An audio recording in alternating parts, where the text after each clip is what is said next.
You are watching 12 p.m. Bulletin. सदर आरिफ अलवी अदालती सुधारन वारो बिल नज़रसानी लाइ वापसि पार्लियामेंट ॾांहुं उमाणे छॾियो। सुप्रीम कोर्ट जे क़ाइदनि ऐं ज़ाब्तनि वारो बिल 2023 पार्लियामेंट जे इख़्तियार खां ॿाहिरि करार। सदर वज़ीर आज़म शहबाज शरीफ़ खे ख़तु लिखी छॾियो। सदर आरिफ अलवी पंहिंजे ट्वीट सां ख़त में चयो आहे त ज़ाहिरी तौर ते ही बिल पार्लियामेंट जे इख़्तियार खां ॿाहिरि आहे। क़ानूनी तौर ते मसनूई ऐं अणपूरो हुअण सबबि ही बिल अदालत में चैलेंज थी सघे थो। मुंहिंजे ख़्याल में ही बिल खे पूरो जांच पड़ताल ऐं नज़रसानी लाइ वापसि करणु मुनासिबु आहे। सदर चयो त आइन सुप्रीम कोर्ट खे अपील एडवाइज़री रिव्यू ऐं शुराती ॿुधियुनि जी इख़्तियार ॾिए थो। आर्टिकल 191 सुप्रीम कोर्ट खे अदालती कार्रवाई ऐं तरीक़ेकार रेगुलेट करण लाइ क़ानून ठाहिण जो इख़्तियार ॾिए थो। सुप्रीम कोर्ट जी जांच पड़ताल कयल ऐं तय कयल क़ाइदनि ज़ाब्तनि सां छेड़छाड़ अदालत जी ख़ुदमुख़्तियारी ऐं आज़ादी में मुदाख़लत करणु बराबरि थी सघे थी। पार्लियामेंट खे सुप्रीम कोर्ट खां सवाइ बाक़ी समूरनि अदालतुनि जे इख़्तियारनि बाबति क़ानून साज़ी करण जो इख़्तियार आहे।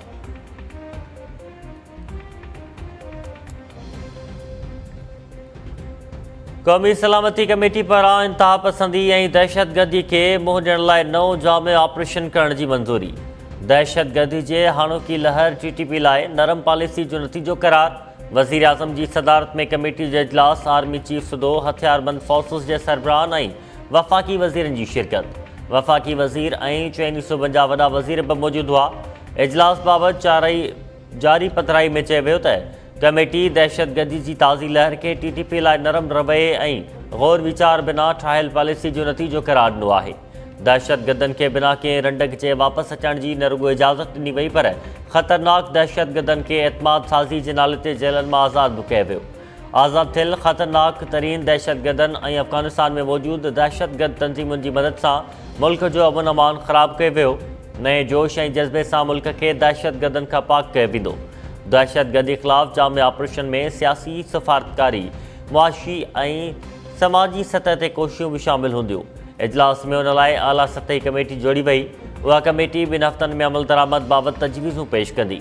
इजलास में सोशल मीडिया ते रियासती इदारनि ऐं उन्हनि जी क़यादत ख़िलाफ़ परॾेही स्पॉन्सर मुहिम जी मज़म्मत कंदे चयो वियो त उन सां क़ौमी सलामती मुतासिर थी आहे। कमेटी पारां अमन अमान लाइ सिक्योरिटी फोर्सिस जी क़ुर्बानियुनि ऐं कोशिशुनि जी साराह।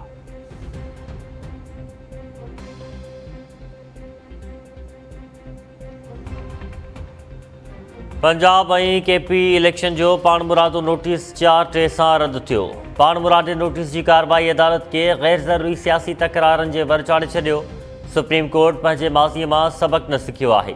अदालत सियासी तकरारनि जे हल जो लाॻीतो मर्कज़ बणियल आहे। PTI जी दरख़्वास्त ते कार्रवाई वक़्त खां अॻु हुई। जस्टिस सतर अमीनुल्लाह पंजाब ऐं KP में चूंडनि बाबति पाण मुरादे नोटिस ते तफ़सीली नोट जारी करे छॾियो। 25 सफ़नि ते ॿधल नोट में जस्टिस सतर अमीनुल्लाह चयो त अहिड़ा सियासी तकरार अदालत में आणण सां अदालत हाराए वञे थी। अदलिया समेत समूरा इदारा पंहिंजी अना खे हिकु पासे रखी आइनी ज़िम्मेवारियूं पूरियूं कनि। PTI जी दरख़्वास्त ते कार्रवाई शुरू करे सियासी धुरनि खे अदालत ते एतिराज़ करण जी दावत ॾिनी वई आहे। अवाम जे एतमाद खे क़ाइमु रखण लाइ फुल कोर्ट जोड़ी वञे हा। जस्टिस मंसूर अली शाह ऐं जस्टिस जमाल ख़ान मंदोखिल जी राय सां इतफ़ाक़ कयां थो। मूं पाण खे बेंच खां अलॻि न कयो हो। 27 फ़रवरी ते इतफ़ाक़ थियो हो त मां बेंच में वेहंदुसि।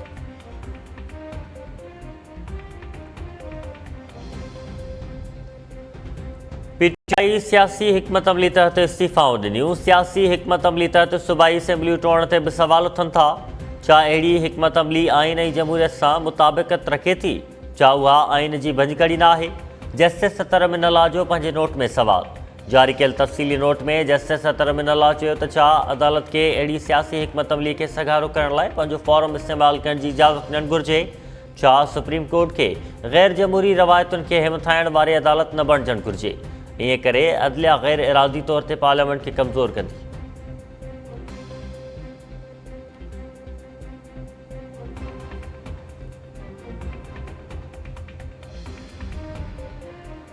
अदालतूं क़ौमुनि खे बहराननि में धिकण बदिरां कढंदियूं आहिनि। अॻूणे वज़ीर आज़म नवाज़ शरीफ़ पारां बि चीफ जस्टिस खां इस्तीफ़ा जो मुतालबो।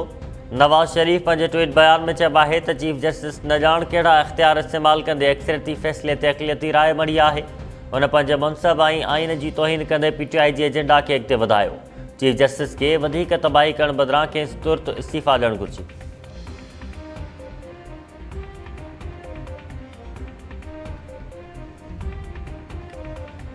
नवाज़ लीग जी चीफ ऑर्गेनाइज़र मरियम नवाज़ पारां चीफ जस्टिस ऑफ पाकिस्तान का इस्तीफ़ा जो मुतालबो।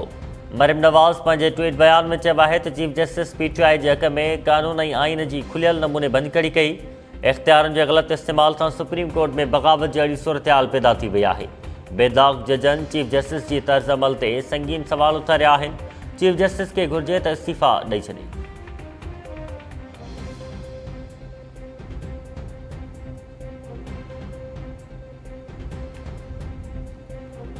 हुकूमत बि सुप्रीम कोर्ट जे चीफ जस्टिस उमर अता बंदयाल खां इस्तीफ़ा जो मुतालबो करे छॾियो। सिर समाजी वफ़ाक़ी वज़ीर मरियम औरंगज़ेब चयो आहे त जस्टिस सतर अमीनुल्लाह जे फ़ैसिले खां पोइ एक्सेसी जजिस जो फ़ैसिलो मुकमल थी वियो आहे। रद्द थियल पिटीशन ते 3 रुकनी बेंच जोड़ी वई। हीउ मामिलो चूंडुनि जो न पर बेंच फिक्सिंग जो आहे। चीफ जस्टिस जी पोज़ीशन तकरारी बणिजी वई आहे, तंहिं करे खेसि इस्तीफ़ा ॾियणु घुरिजे। आइन जी मर्ज़ी वारी तशरीह ऐं अख़्तियारनि जे नाजाइज़ इस्तेमाल खे क़बूल न कयो वेंदो। सवाल थियनि था त इमरान ख़ान जी अदालती सहूलियतकारी छो कई वई, छो 3 रुकनी बेंच में तकरारी जजिस खे शामिल कयो वियो आहे।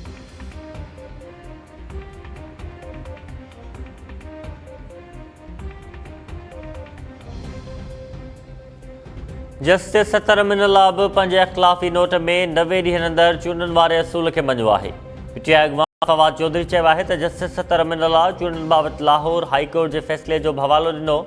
असांजो बुनियादी मसइलो जज जा बेंच न पर इलेक्शन आहे।